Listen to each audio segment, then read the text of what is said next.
Hi everyone, and welcome to the Pearly Cute channel. We Lolitas have a special place in the J fashion community. We are put on a pedestal far, far above the others. We've been told our fashion is expensive and our community is elitist, that we exist solely to make others' lives miserable and that we shun all away from the fashion. We have hate in our hearts and rage in our eyes. It's probably for the best that we're put so far up on that pedestal then, so people don't have to be too close to us. And to be fair, they are right about one thing. We do have a lot of hate in our hearts for Melanie Martinez. But we can do better than this. We've got to do better than this. Maybe if we combat this, we'll be seen as the loving, beautiful community that we are. So I thought we'd have a joint therapy session and really dig deep into our collective trauma. So light some candles, grab your finest herbal tea, dim the lights, and let's explore our indifference towards the singer.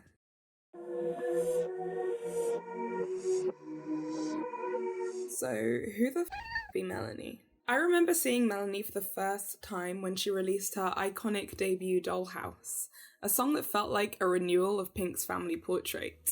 So hearing Melanie's version intrigued me. And obviously I, being the completely untroubled youth that I was back in those times, latched onto these songs in the hope that I would absorb something that would make sense of the sadness that I was feeling. But it wasn't the similarity that was the only thing that caught my eye. I was a year into my Lolita journey, and thanks to people like Lol Factory and her Fairy K on a Budget video, this is going somewhere, I promise. I was really into thrifting at the time, and I had picked up an item that was very weirdly similar to the one that Melanie wore in that video. It was the same dress. I picked up the same dress. At the time, I even had one of those big AP head-eating bows as well. And I was like, Melanie? Are you into J fashion? She had caught my full attention, and I wasn't the only one. Many people within the J fashion community had seen her and had become fans of hers, including Lolitas. It seemed like finally we would have a celebrity that would shine a positive light on Lolita fashion. So when Melanie released her first album, Crybaby, in 2015, many Lolitas were salivating, ready to lap that proverbial up. But oh no, what was this? Melanie's wearing Lolita and talking about being a baby. Wait, no. Crybaby was a concept album focusing on the life of the character of the same name. Crybaby was, well, a crybaby. Melanie used childhood themes and objects to portray this character, and what more, often when performing her songs, she would wear angelic pretty. Now, had Melanie just been into J fashion and sang while wearing it, no one would have a problem, I suspect, but we can never tell. But anyway, maybe we'll never actually know the answer, because it was plain to see that Melanie had gone much further than that. Sippy Cup, Training Wheels, and Pacify Her were just a few of the titles from that album, and they seemed, well, creepy. The love that so many Lolitas had for Melanie was now starting to wane, and we were waking up to the harsh reality that maybe Melanie had more sinister reasons for wearing Lolita fashion.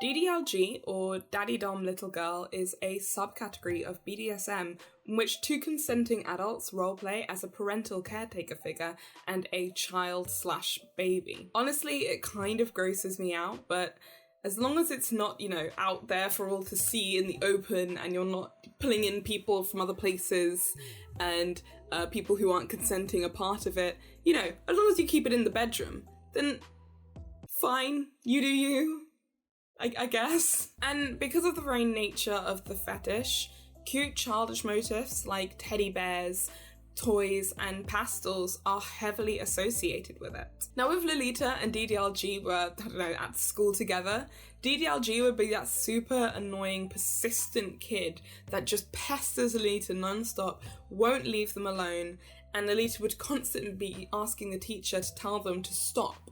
And the teacher would go, "They clearly just want to be your friend. Just invite them over for a play date and get along." "No, I won't.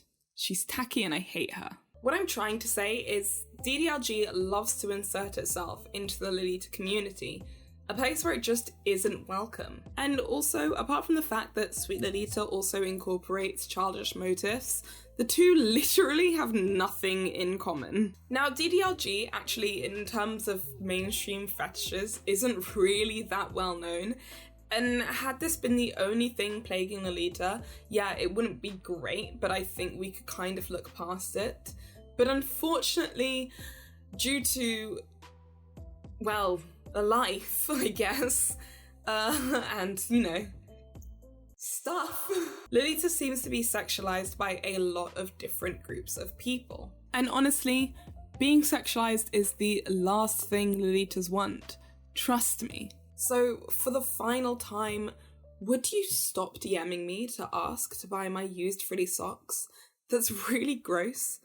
And they're brand and kind of pricey, so no, never. But anyway, I won't go into why and how Lolita is sexualized and fetishized. It's a really big topic, and honestly, I don't think it would do much help to talk about that. I don't think it would do much good.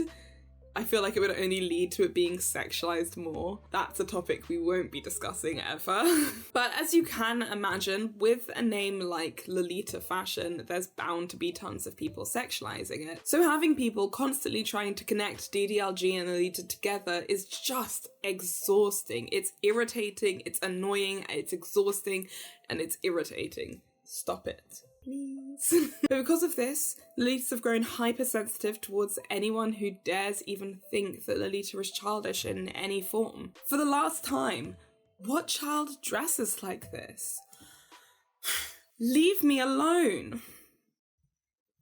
Don't you know all the kids these days are wearing crop tops and booty shorts? Ugh. But it's weird because we didn't always used to be like this. We're going to talk about Peachy again. Princess Peachy was by far one of the most well-known Lolitas in the West when I first got into the fashion. A lot of people really liked her childlike vibe and aspired to have a room decorated just like hers. Her room was filled to the brim with 80s/90s vintage toys like My Little Ponies, teddy bears, and all kinds of Polly Pockets and plasticky thingies. It was very, very cute. And it was super normal and even part of the Lolita to collect these things and have them displayed in your room. But that all changed when the DDLG nation attacked. The DDLGN, No doubt there are still so many Lolitas nowadays that collect all of these vintage toys, but post that online and you're likely to get people saying that you're into DDLG. And this is exactly the case with Peachy. A lot of the criticism she receives nowadays is to do with the way that she makes Lolitas feel uncomfortable because her pink childish room gives off DDLG vibes. Surely DDLG vibes would be like having a drawer full of adult nappies or having one of those comically large adult-sized cribs. Where do people get those cribs from? No, seriously, where do people get those cribs from? Asking for a friend. I know my jokes are bad. Please don't go. It was a joke. It was another joke. It was another joke. It was a joke. I was joking. It was a joke. It was a joke. It was a joke. It was a joke. It was a joke. What I'm trying to say is that Lolitas have come to relate DDLG to childish symbols and find it very hard themselves to separate the two, even though it's a massive self-sabotage on their own personal expression. So Melanie singing songs with childish themes and incorporating these motifs into her music and videos whilst also wearing Lolita felt like a massive attack. And after the release of Crybaby, many Lolitas felt off-put by this and they thought, ugh, another celebrity just using Lolita for their own personal gain and oh no, this one's into DDLG. But it was only going to get worse. Oh, it's AP. She's wearing AP and calling it adult baby.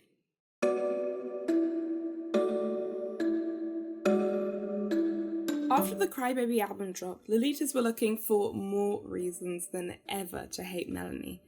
Anything that could really cement the fact that she was into DDLG. Any evidence at all, and no stone was to be left unturned. Okay, so I don't think Lolitas were actually out to get her en masse, but one Lolita stumbled upon an interview that Melanie did and thought that the whole community should know what she said. Now, it's been a while and the post has since been deleted, but here's a rendition of what I think that one person posted on Tumblr. Guys, I'm shaking. Melanie Crybaby King Martinez has done it. She's confirmed that she's into DDLG, and she's thrown all Lolitas under the bus. In this recent interview, she said that her Lolita dresses were called Adult Baby. Guys, I'm literally tremoring. Also, please don't go and read the interview. Just take my word for it. Don't go and look it up. Don't do that. And that was enough for me. It had to be true. And loads of other Lolitas thought so as well. The post was reblogged furiously so that everyone could make sure that no Lolita was left in the dark. Melanie was a danger to all things kawaii, and it was time to warn the civilians and arm the troops. Now, I remember this all too well from 2015. I remember the rage, discussion post after discussion post, thread after thread, non-stop slating Melanie. It was a hard time for a fan back then, and I was no fan. It was great to be me. I had no interest in her music at the time, and so I felt quite free to join in on the outrage. From then on, it became outlawed to enjoy Melanie Martinez music and wear Lolita fashion. To listen to her music would brand you an eater, and you were to be banished from the inner circles. You were cast out and were only to associate with the lowest of the low, the Neko Mimi wearers and the bloomerless. So now when I was revisiting this topic, I was absolutely confident. I can't express how confident I was that I would be able to find this exact interview in which she called these dresses Adult Baby. Do you see where I'm going with this? I could not find it. I swear I searched for days on end. Days. I searched video interviews, I searched written interviews, I went year by year on Google. I learned how to do those Google searches where you type in site and you type in the year and you do all of that. I learnt Google front to back, trying to scavenge the internet to find this interview. I even went onto DDLG forums to see if I could find anything, any hint of where this interview may be. I'm still sick to my stomach. But alas, I found nothing. There was nothing there. I was honestly ready to give up at this point. Just say that somewhere out there it must exist. Maybe it had been deleted. Maybe I couldn't access the site for some reason. Who knows? But I just couldn't find it. And then I realised I had found it. It was actually one of the first interviews that I read. It was just, well, I had trusted the Lolita community just a tad too much.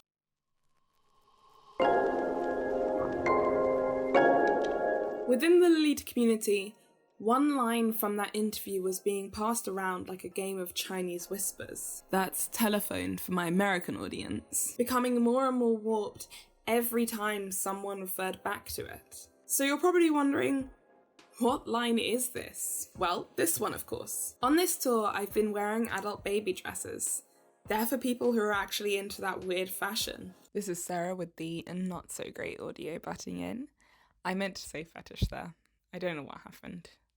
Don't ask me what happened, I don't know. Yikers. Phew. And people were quick to point out that she wore Lolita on that tour, so she must be talking about our precious AP. I mean, you can see why people were quick to demonize Melanie. The only problem was, this wasn't the whole quote. And context is, well, everything. So let's take a quick gander at the context, shall we? When asked about her clothes, she said, "It all relates to childhood. On this tour, I've been wearing adult baby dresses. They're for people who are actually into that weird fetish. I found them on Etsy from this girl who custom makes dresses for adult babies. I think it fits really nicely and I like how it feels. Like a little girl's dress from the 50s, but for me. I'll always cling to these little girl dresses at vintage shops and I can never wear them because they're too tiny." So, she still has weird fashion choices, but was she talking about Lolita fashion here? No.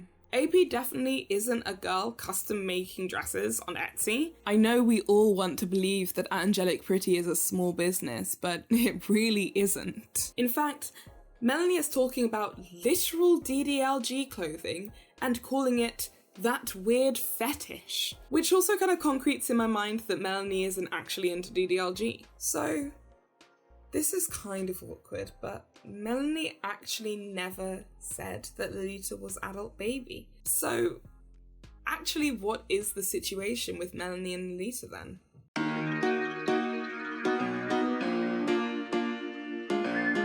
We all thought Melanie was mad disrespectful when it came to Lolita, but maybe, just maybe, it's the opposite. You see, there's just that one interview talking about adult baby clothes, but there's so many more where Melanie talks about her love of J fashion and Lolita fashion. She even talks about her favourite Lolita brand, and where we're pretty. Ooh. In one interview, she says, "I love Lolita fashion. I was really into collecting Lolita pieces, but it's just so expensive." In another, when asked about her fashion, she says, "I didn't make any of the outfits, but they are outfits that I just wear every day anyway. I just love Japanese Lolita style. I love that whole thing, so I was just inspired by that whole thing. I wear a lot of vintage dresses, and I also wore Visetto, which is this one brand that I really like, and Angelic Pretty, which is a Lolita brand." Now, I don't know about you, but it sounds to me like Melanie might actually know what she's talking about. Not only that, but she sounds pretty respectful as well. So this is the point where we actually dive into what the real issue is. If Melanie isn't an evil fetishist, and the problem was solved in less than 10 minutes, then why was this allowed to go on for so long? Why, even now, years later, are people still afraid to voice their opinions about Melanie, lest they be shunned from the internet and cancelled from the community? I think I got that the right way round. Pretty sure I did.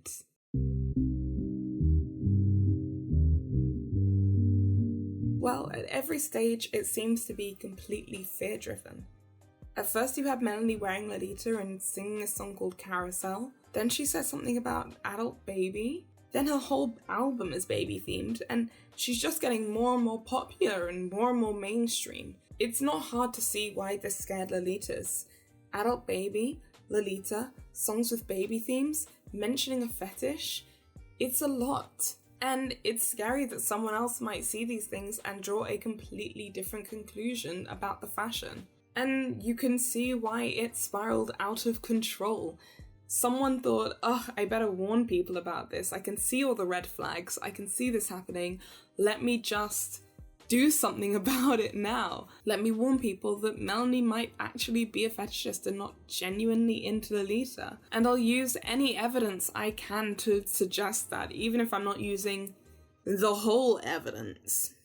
Now, don't get me wrong, I don't think that the Lolita who started this whole thing was insidious in their intentions. I think they were just human, and it's really easy to let your fear control your actions, especially when the stakes aren't really that high. You don't really have to put that much thought into it, and you don't really think anything that bad is going to come from it. But it spiraled into this whole massive thing where you couldn't listen to Melanie, and if you did, then, you were a terrible person, and you had new people coming into the fashion and being told that they were Ita simply because they enjoyed Melanie Martinez, and it just seemed like the community was so anti-Melanie. And don't get me wrong, there are reasons to be anti-Melanie, but this wasn't one of them.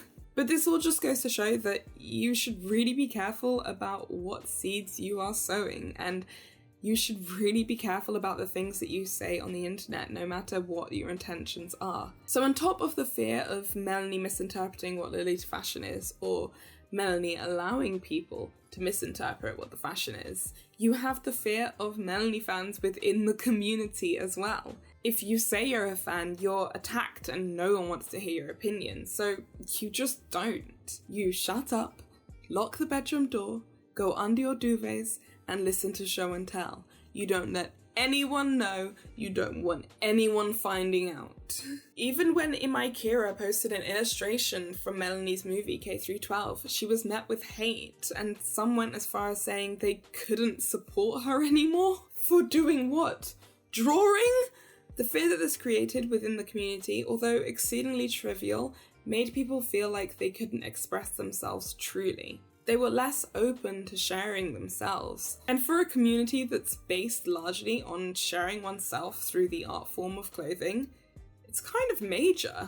I guess it just really blows my mind that all of the Melanie hate in the Lolita community really stems back to this one post made on Tumblr, a post that wasn't even true. I can't help but wonder if Melanie ever saw any of the hate that she got surrounding Lolita, and that's why she kind of stopped wearing angelic pretty. I don't think so, but it's possible. I actually think she probably stopped wearing AP because she had people tailor making her dresses, because she's a famous person now. Can I be famous, please? I'd like people to tailor make my dresses, thank you.